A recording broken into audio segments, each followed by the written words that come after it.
Tu n'es pas content de la coupe ou bien?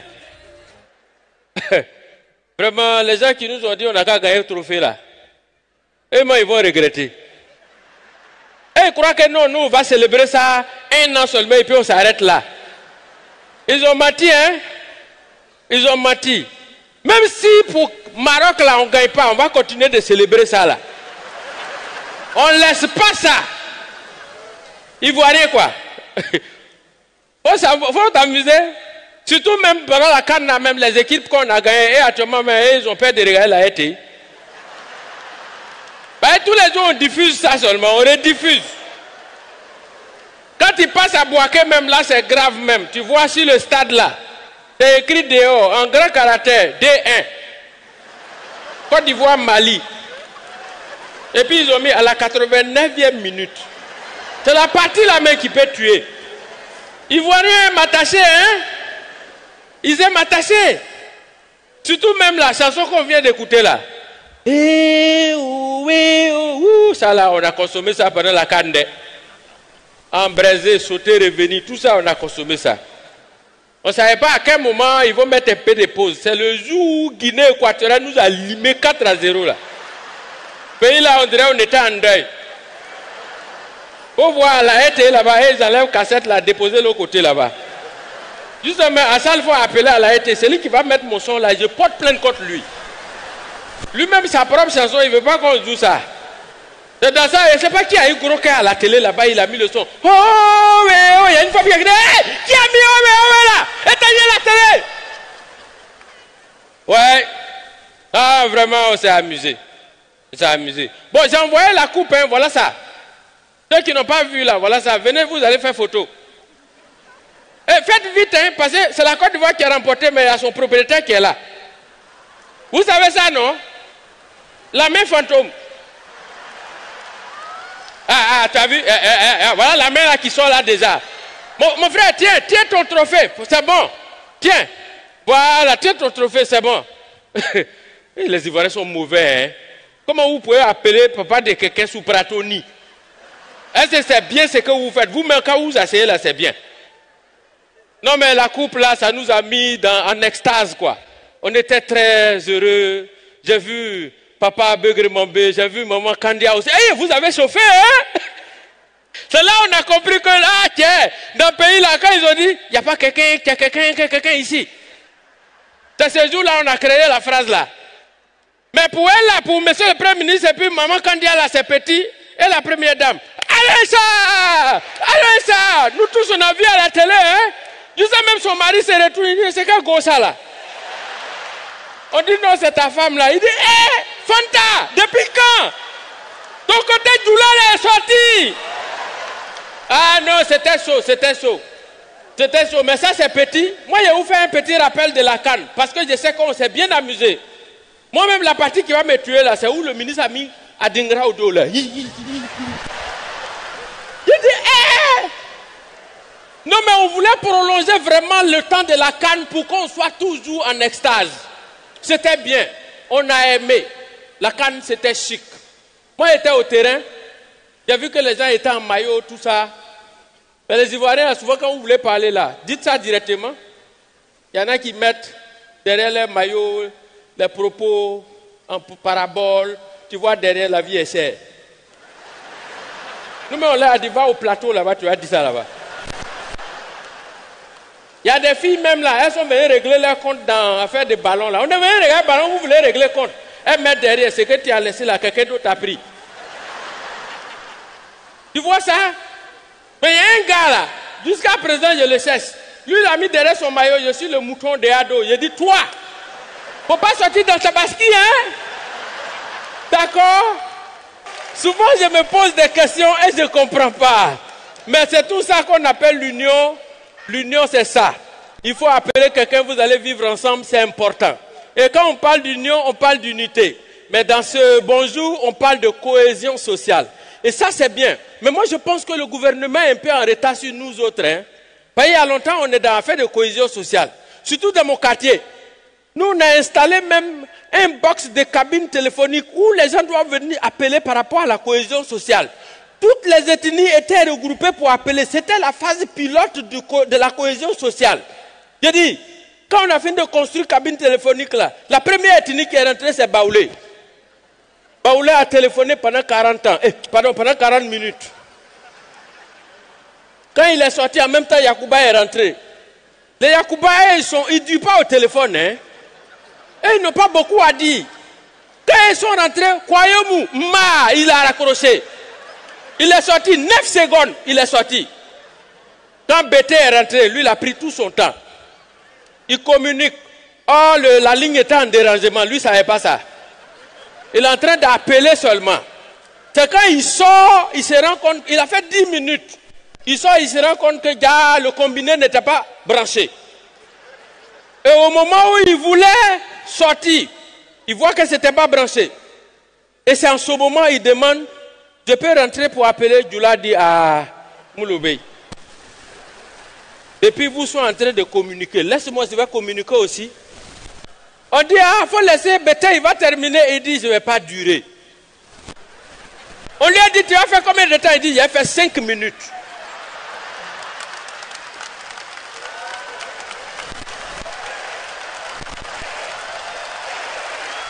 Il a dit, quand Djoula te dit, je ne dure pas, quand je vais faire 5 minutes, mon frère, si tu veux aller à Paris, il faut partir.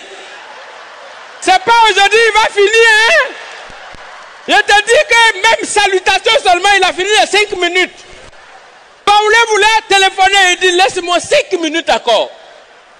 Il est dans 10 minutes. Actuellement, il paraît qu'il est dans la cabine, il va dans 15 minutes. Les autres là sont dehors, il dit, ah, on dirait type là, il veut faire abonnement, hein? Ça là, c'est pas pour faire appel illimité qui est arrivé. Merci!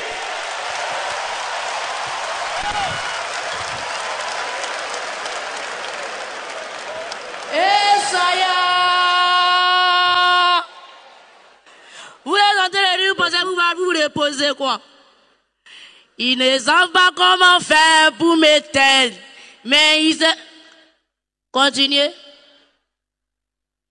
Ils ne savent pas comment faire pour m'éteindre. Ils trafiquent leurs plans. Et ensuite ils dorment. Et... Déjà comment ça fonctionne. Normalement ils doivent crier en anglais, tout ça là. Les gars filment et puis ils m'accueillent comme ça. Moi je ne peux pas travailler. Et aller m'accueillir moi-même. Et aller moi-même me présenter. Quelle foutaise ça là. Je vais avoir maudit de celui qui crie pas. En y tuant encore. Mesdames et messieurs, faites du bruit pour monsieur Wallace. Bonsoir. Wow. Bonsoir Abidjan.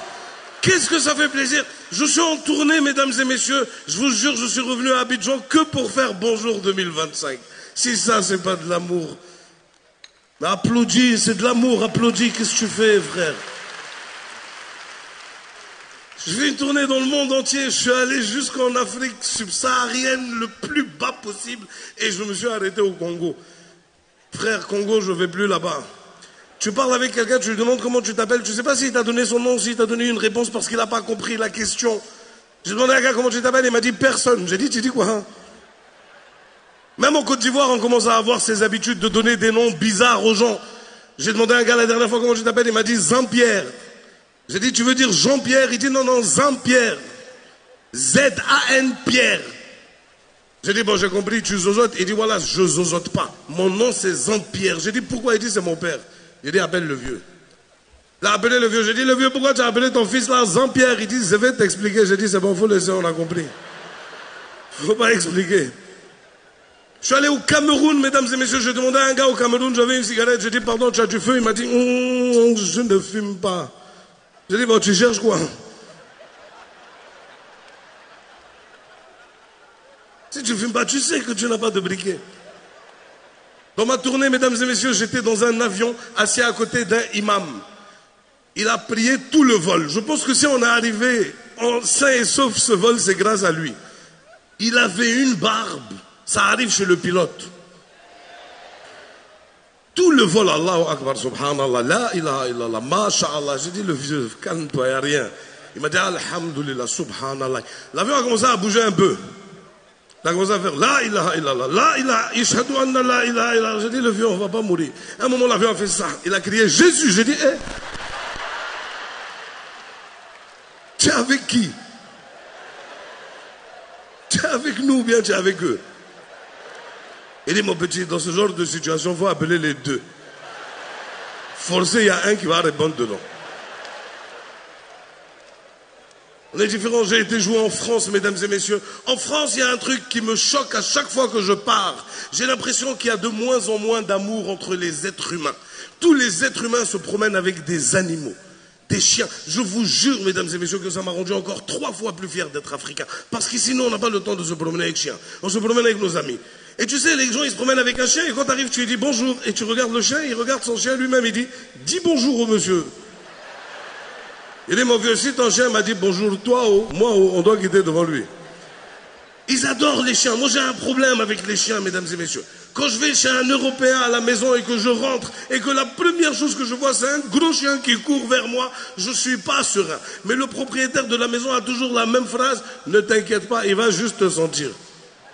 Il va me sentir pourquoi? Mais juste aux arachides ou bien. Et le chien arrive et tu ne peux pas bouger parce que tu as reçu déjà l'information que quand un chien vient vers toi, il ne faut pas que tu cours. Et tu ne cours pas et il commence à te sentir. Et à un moment, il te lèche.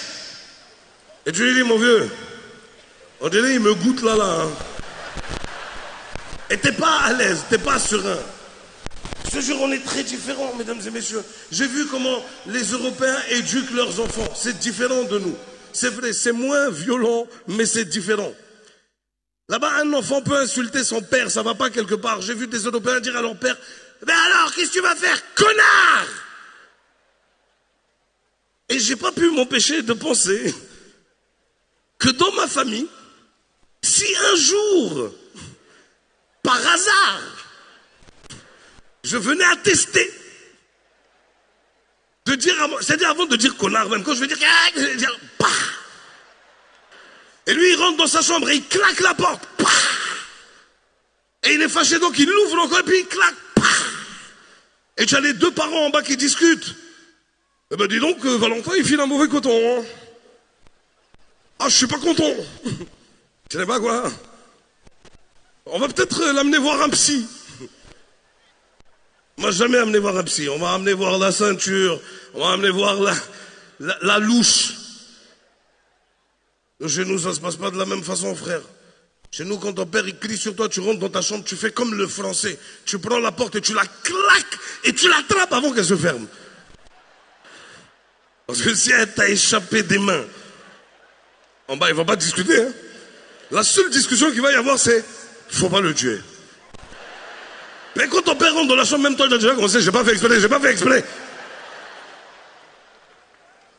Nous, je crois que la pire sensation qui existe chez nous, c'est quand ton père, tu sais qu'il va te frapper. Tu es à la maison, mais lui, il n'est pas encore arrivé. Et tu l'attends. Cette attente, elle est pire que ce qu'il va te faire. Un jour, j'étais sous la douche. Je prenais ma douche, mon père est arrivé, il m'a dit, je suis là, quand tu finis, sors. C'est là que j'ai compris qu'on peut transpirer sous la douche. Moi, un jour, j'étais à l'école, je pleurais. Le directeur, il me dit, qu'est-ce qu'il y a? Je lui ai dit, mon papa m'a frappé. Il m'a dit, pardon? Ton papa a déjà été violent avec toi? Je lui ai dit, aïe. Oui, bien sûr. Il t'a déjà frappé? J'ai dit plusieurs fois. Moi, mon père m'a déjà même frappé par erreur. Mon père est déjà rentré dans ma chambre, il m'a fait rare. J'ai dit, wow. Il m'a dit, c'est pas toi, il est où ton frère? Je suis allé chez mon frère, je l'ai giflé. Il m'a dit, c'est quoi? J'ai dit, c'est commission. On voulait te donner, on m'a donné. Mesdames et messieurs, avant de partir, je voudrais faire comme chaque année ma vidéo habituelle avant de vous raconter ma dernière anecdote. Est-ce qu'on peut tous allumer les flashs, s'il vous plaît? Je veux montrer au monde entier ce qui se passe ce soir. La salle est magnifique, vous allez voir. Hein, parce que vous qui êtes devant, vous ne pouvez pas voir ceux qui sont derrière là-bas. Voilà, tout le monde allume, tout le monde allume, tout le monde, waouh, waouh, waouh. Tout le monde. Celui qui n'allume pas, je lui souhaite une diarrhée à vie, Inch'Allah. Et à chaque fois qu'il tapera dans les toilettes, il trouvera que c'est occupé, Inch'Allah, ya Rab. Oh là là, qu'est-ce que c'est beau. RT, il faut filmer, tu as vu, hein? C'est moi j'ai fait allumer les lumières. Après tu vas voir la facture à la CIE directement. Regarde, oh là là, qu'est-ce que c'est beau. Je vais faire, tiens, et là, est-ce que... vieux père, tu as vu comment c'est beau? C'est incroyable, hein. Et dès que je me retourne, vous criez, mais continuez à crier jusqu'à que j'arrête de filmer. Ne faites pas, tu vois, non? Mesdames et messieurs, ce soir, on est à Abidjan. C'est Bonjour 2025. On est au parc des expositions et en face de moi, c'est juste incroyable. Vous croyez que là-bas, chez vous, là, il y a des salles? Non, non, non. Voilà les salles. Bonsoir Abidjan! Abidjan! Voilà, merci. Avant de partir, mesdames et messieurs, avant de présenter le nouveau, je voudrais juste vous dire un truc. Tout à l'heure, je vous parlais des avions, etc. Je voudrais vous avouer quelque chose, c'est que j'ai très très peur en avion. Parce que je voyage de plus en plus et que j'ai l'impression que je rentre dans les statistiques de personnes qui pourraient être dans un avion qui tombe. Et j'ai de plus en plus peur, sauf que je suis monté dans un avion avant-hier et j'ai rencontré un ami à moi libanais. Et c'est là que j'ai compris que moi, j'ai pas peur de l'avion. Parce que lui, il était en train de réciter tout le Coran avant qu'on décolle. Et je lui ai dit, Hamoudé, n'aie pas peur, t'inquiète pas, l'avion, c'est le moyen de transport le plus sûr au monde. Et il m'a dit, quel sûr, Habibé? L'avion, c'est comme le porte-clés.